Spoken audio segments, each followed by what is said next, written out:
ဒီနေ့အိမ်မှာခရမ်းငရမ်းချမ်းနဲ့ခရမ်းရှင်ဒီလေးချက်စားဖြစ်တယ်ရှင်ဒီဟင်းလေးရဆိုရင်ချက်ရတာလည်းအရန်ကိုလည်းကူပါတယ်နော်လိုက်ပြီးတော့ချက်စားကြည့်ပါရှင်ဒီငရမ်းချမ်းနဲ့ခရမ်းရှင်ချက်လေးရဆိုရင်ဒီနေ့နေ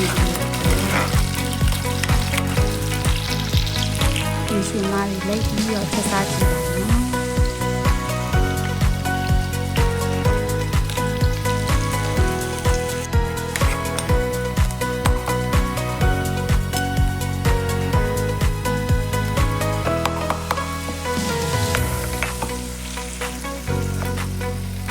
ဒီဟင်းလေးရဆိုရင်တခြားဟင်းအမေအများကြီးချက်စရာမလိုပဲဟင်းတစ်ခွက်တည်းနဲ့ပြီးစားနေစေပါလိမ့်ရှင်ဒီဟင်းတစ်ခွက်လေးနဲ့အတူနဲ့ဆောင်နေဆိုရင်တော်လေးကိုပြီးနေတယ်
ဒီချက်ဟင်းလေးကိုစိတ်ဝင်စားတယ်ဆိုရင်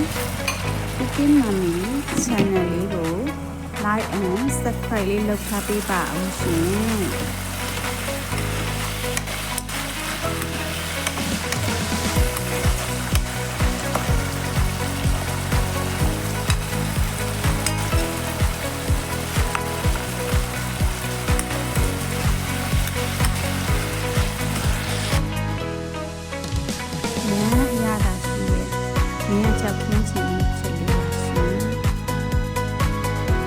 like and subscribe လေးလုပ်ထားပေးဖို့မနည်းပါ